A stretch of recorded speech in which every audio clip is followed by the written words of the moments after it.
नमस्कार। आज हम डिस्कस करेंगे HPSSC का प्रीवियस ईयर का क्वेश्चन पेपर। तो ये तो आपको पता ही है कि HPSSC जो है काफ़ी बार जो है रिपीट करके क्वेश्चंस पूछता है, तो काफ़ी हेल्प आप लोगों को यहाँ से मिलेगी।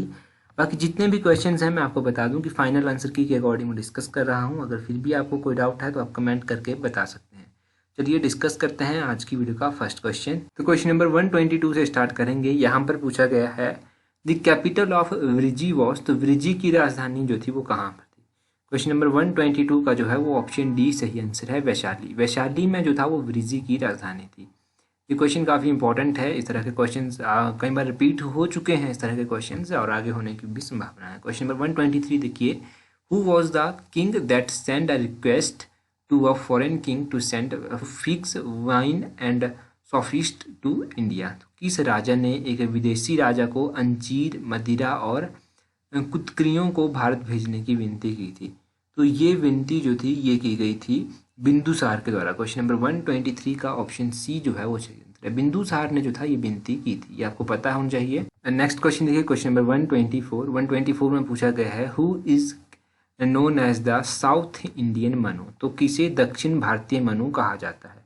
ये जो दक्षिण भारतीय मनु है इसकी संज्ञा दी जाती है अपस्तंभ को। ऑप्शन ए जो है वो सही आंसर है क्वेश्चन नंबर 124 का।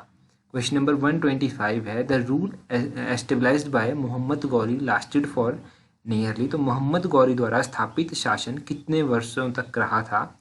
तो क्वेश्चन नंबर 125 की जो सही आंसर होगा वो ऑप्शन बी 300 ईयर्स, 300 वर्षों तक ये रहा था।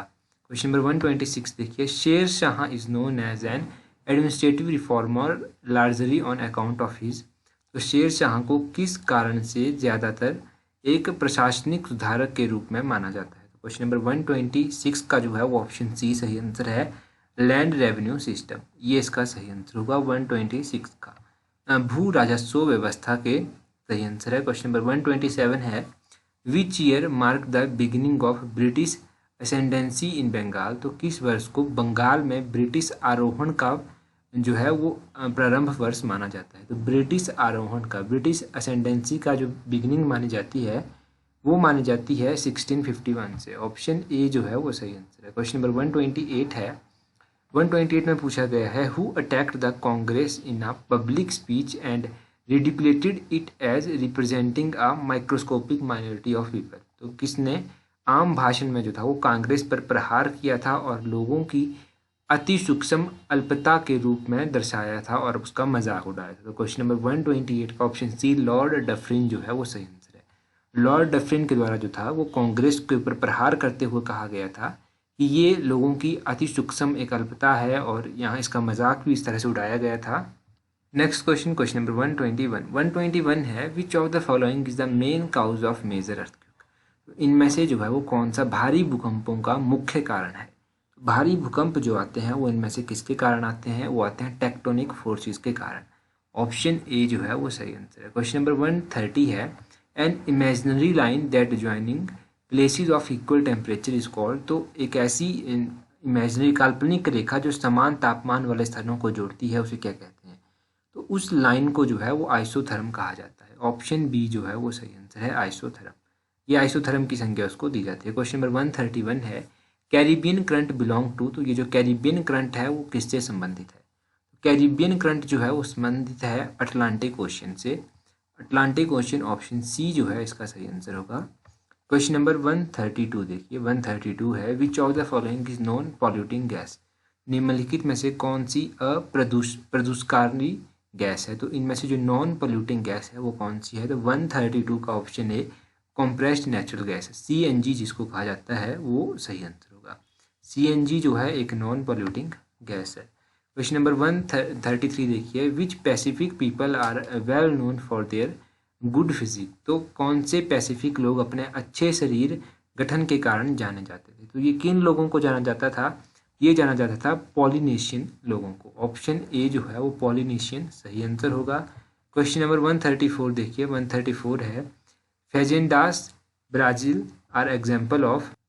तो क्वेश्चन इस तरह से है कि ब्राज़ील में फेजेंदास जो है वो किसका उदाहरण है। ब्राज़ील में जो ये फेजेंदास है ये प्लांटेशन एग्रीकल्चर, बागान कृषि का जो है वो एग्जाम्पल है, उदाहरण है। क्वेश्चन नंबर 135 देखिए which of the following hills runs along the river Son in peninsular plateau region. तो निम्नलिखित में से कौन सी पहाड़ियाँ प्रायद्वीपीय पठार क्षेत्र में सोन नदी के अनुदिश फैली हुई है? तो ऐसी कौन सी पहाड़ियाँ हैं जो प्रायद्वीप पठार क्षेत्र में जो है सोन नदी के अनुदिश फैली हुई? क्वेश्चन नंबर 135 का ऑप्शन है कैमूर पहाड़ियाँ जो है वो सही आंसर है। कैमूर हिल्स सही आंसर होगा। क्वेश्चन नंबर 136 है Bandi and Sukri are the important left bank tributaries और। तो बांदी और सुकरी जो है वो किसकी बाएं किनारे की महत्वपूर्ण नदियाँ हैं? तो ये नदियाँ किसकी हैं? क्वेश्चन नंबर 136 का जो है वो ऑप्शन है लूनी जो है वो सही आंसर होगा। लूनी की ये सहायक नदियाँ हैं। क्वेश्चन नंबर 137 देखिए, यहाँ पर है Ankleshwar and Kalol oil field are situated in. तो ये जो अंकलेश्वर और कलोल ऑयल फील्ड है ये कहाँ पर स्थित है? क्वेश्चन नंबर 137 का जो है वो कौन सा सही आंसर होगा? ऑप्शन डी सही आंसर है, गुजरात। गुजरात जो है इनका सही आंसर है। क्वेश्चन नंबर 138 है jet fighters and trained aircraft are manufactured at. तो जेट फाइटर और प्रशिक्षित एयरक्राफ्ट का निर्माण कहाँ पर होता है? तो इनका जो निर्माण है जेट फाइटर्स और ट्रेंड एयरक्राफ्ट का, इनका निर्माण जो है वो बेंगलुरु में होता है। ऑप्शन ए सही आंसर है। क्वेश्चन नंबर 139 है who among the following proposed the creation of preamble before the drafting committee. तो निम्नलिखित में से किसने प्रारूप समिति के समक्ष आमुख में निर्माण का प्रस्ताव रखा? क्वेश्चन नंबर 139 का ऑप्शन बी जवाहरलाल नेहरू जो है वो सही आंसर होगा। ये प्रपोजल जवाहरलाल नेहरू ने रखा था कि creation of preamble before the drafting committee. तो ड्राफ्टिंग कमेटी के समक्ष ये प्रपोजल रखा गया था क्रिएशन ऑफ प्रीएम्बल का। 140 है the archaeological survey of India is an attached office of department under the ministry of. ये जो आर्कियोलॉजिकल सर्वे ऑफ इंडिया है ये कौन सी मिनिस्ट्री के तहत आता है? तो ये मिनिस्ट्री ऑफ कल्चर के तहत आता है। Ministry of culture option A जो है इस क्वेश्चन का सही आंसर होगा। ये क्वेश्चन भी काफ़ी इंपॉर्टेंट है, किसके तहत आता है ये? क्वेश्चन नंबर 141 है the authorisation for the withdrawal of funds from the consolidated fund of India must come from the. तो भारत में समेकित निधि में से निधि आहरण की प्राधिकारिता अवश्य के पास से होनी चाहिए। तो हिंदी में थोड़ा टिपिकल है। अथॉराइजेशन जो होती है withdrawal of fund, consolidated fund of India से पैसे निकलवाने की जो अथॉरिटी होती है वो किसके पास होती है? तो क्वेश्चन नंबर 141 का ऑप्शन भी पार्लियामेंट जो है वो सही आंसर है। पार्लियामेंट ऑफ इंडिया के सही आंसर हुआ। क्वेश्चन नंबर 142 है after the general election the pro term speaker is. तो जो सामान्य चुनाव होते हैं उससे पहले प्रो टर्म स्पीकर जो है वो किसके द्वारा चुना जाता है? तो ये स्पीकर जो है वो senior most member of Lok Sabha होता है। 142 का ऑप्शन सी जो है वो सही आंसर होगा। 143 देखिए who among the following appoints the acting chief justice of India. तो इन निम्नलिखित में से कौन भारत के कार्यकारी मुख्य न्यायाधीश की नियुक्ति करता है? ये जो एक्टिंग सीजीआई होता है, चीफ जस्टिस ऑफ इंडिया होता है, इसकी जो चुनाव किया जाता है, इसका चुनाव किया जाता है president in consultation with the chief justice of India.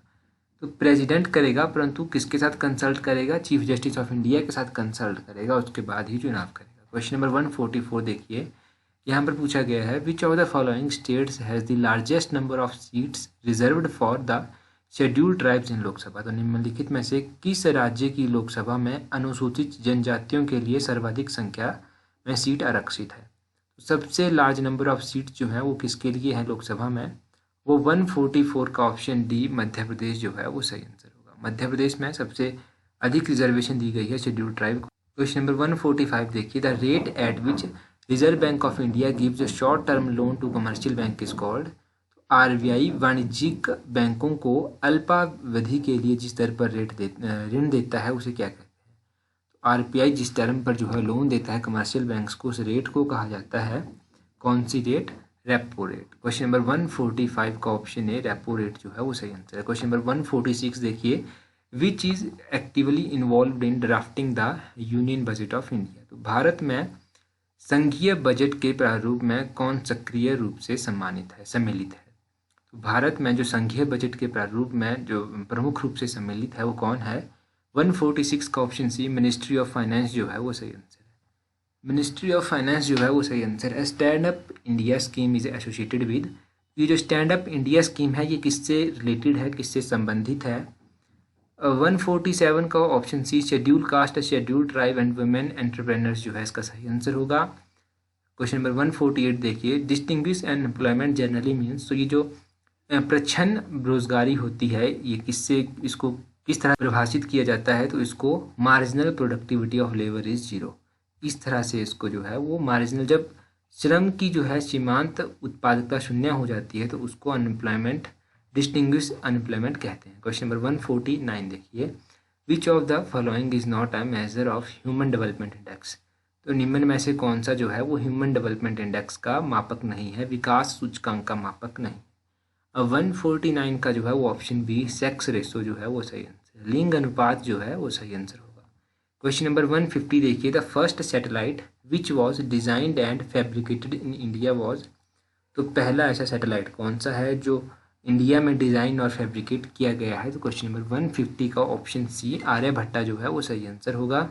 151 है, which of the following is electromagnetic in nature, तो इनमें से कौन सा जो है वो विद्युत चुंबकीय प्रकृति है, किसकी होती है, तो इनमें से क्वेश्चन नंबर 151 का option D, all of this जो है वो सही आंसर है, इनमें से सभी सही आंसर होगा। क्वेश्चन नंबर 152 देखिए, container used for transporting strong acid are made of, तो जो स्ट्रॉन्ग एसिड को कंटेनर ले जाते हैं वो किस चीज़ से बनाए जाते हैं, वो पॉलीइथाइलिन से बनाए जाते हैं। ऑप्शन सी 152 का सही आंसर है। क्वेश्चन नंबर 153 है, which element plays an important role in blood clotting, ऐसा कौन सा एलिमेंट है, पदार्थ है जो ब्लड क्लॉटिंग में जो है वो इम्पोर्टेंट रोल प्ले करता है, 153 का ऑप्शन सी, कैल्शियम जो है वो सही आंसर है, calcium plays an important role in blood clotting. Question number, और विटामिन कौन सा होता है, विटामिन का आप कमेंट करके बता दीजिए कौन सा विटामिन ब्लड क्लॉटिंग के लिए रिस्पॉन्सिबल होता है। क्वेश्चन नंबर 154 है, which of the following disease is contagious disease, तो इनमें से कौन सा रोग जो है वो सांस्कृतिक रोग है, इनमें से 154 का ऑप्शन सी, डायथीरिया जो है वो सही आंसर होगा, डायथीरिया सही आंसर है। डायथीरिया जो है एक कंटेजियस डिजीज़ है, आप कह सकते हैं। 155 देखिए, 155 जो है वो रीजनिंग का क्वेश्चन है, तो उसको आप सॉल्व कर लीजिएगा, इसका मैं आंसर आपको बता देता हूँ। 155 का जो है वो ऑप्शन ए सही आंसर है। और 156 देखिए, ये भी आपको सॉल्व करना पड़ेगा, रीजनिंग का क्वेश्चन है, तो 156 का जो है वो ऑप्शन बी, कजिन जो है वो सही आंसर होगा। क्वेश्चन नंबर 157 है, the first member of Rajya Sabha from Himachal Pradesh was, तो हिमाचल प्रदेश के पहले कौन से सदस्य थे जो राज्यसभा के लिए चुने गए थे, तो पहले सदस्य थे चिरंजी लाल वर्मा, ऑप्शन डी जो है वो सही आंसर है। क्वेश्चन नंबर 158 देखिए, Lama lake is situated in which district of Himachal Pradesh, तो हिमाचल प्रदेश के किस जिले में ये जो लामा झील है ये स्थित है, एक लामा झील है, एक लामा डल झील है, तो लामा झील डिस्ट्रिक्ट चंबा में स्थित है, ऑप्शन बी जो है वो सही आंसर है। क्वेश्चन नंबर 159 देखिए, which of the following project is related with Chenab river, इनमें से कौन सी ऐसी परियोजना है जो चेनाब रिवर के साथ संबंध रखती है, चेनाब रिवर के साथ ये सभी संबंध रखती हैं, ऑप्शन डी, शिशु हो गया, थिरोट हो गया, किलार हो गया, सभी इसके साथ संबंध रखती हैं। क्वेश्चन नंबर 160 है, Kahika fair is celebrated in which district of Himachal Pradesh, तो काहिका मेला कहाँ पर मनाया जाता है, देखो काहिका मेला अगर आपको याद होगी तो मैंने बताया था कि कुल्लू में ये मनाया जाता है, मिशन एचएस में कई बार ये क्वेश्चन डिस्कस हुआ है। 160 देखिए, which airport is doing to be named after Vajpayee, तो ऐसा कौन सा हवाई अड्डा है जिसको वाजपेयी जी के नाम पर रखा गया है जिसका नाम, 161 का ऑप्शन सी सही आंसर है, देहरादून एयरपोर्ट, ऑप्शन सी सही है। तो 2-3 क्वेश्चन करंट अफेयर के थे। उसके बाद क्वेश्चन नंबर 165 देखिए, meaning of idiom to snap one's finger at is, इस ईडियम का क्या मतलब होता है, to snap one's finger is, तो इसका जो मतलब होता है वो होता है to be careless, option D जो है वो सही आंसर है। क्वेश्चन नंबर 166 है, एंटोनियम ऑफ वर्ड फोर्टिट्यूड, तो इस वर्ड का अपोजिट मीनिंग क्या होता है, फोर्टिट्यूड वर्ड का, तो इसका जो अपोजिट मीनिंग होता है वो होता है कॉर्डिस, ऑप्शन सी जो है वो सही आंसर है। क्वेश्चन नंबर 167 है, I wonder if I shall get my history examination, तो क्वेश्चन नंबर 167 का ऑप्शन सी सही आंसर है, I wonder if I shall get through my history examination.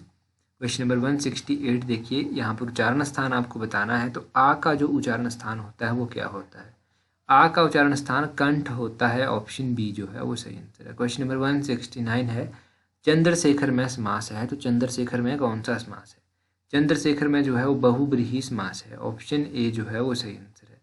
Question number 170 है, अनल अनिल का युग्म शब्द है, तो अनल और अनिल का युग्म शब्द जो है वो क्या होता है, 170 का ऑप्शन बी, आग और हवा, ये इनका जो है युग्म शब्द है, याद रखिएगा, आग और हवा। अच्छा, इसके अलावा आप हमें टेलीग्राम पर भी ज्वाइन कर सकते हैं। टेलीग्राम का लिंक नीचे डिस्क्रिप्शन बॉक्स में दिया गया है। टेलीग्राम के अलावा आप हमें फेसबुक और इंस्टाग्राम पर भी फॉलो कर सकते हैं। So that's all for today. Thank you very much for watching and listening it very patiently.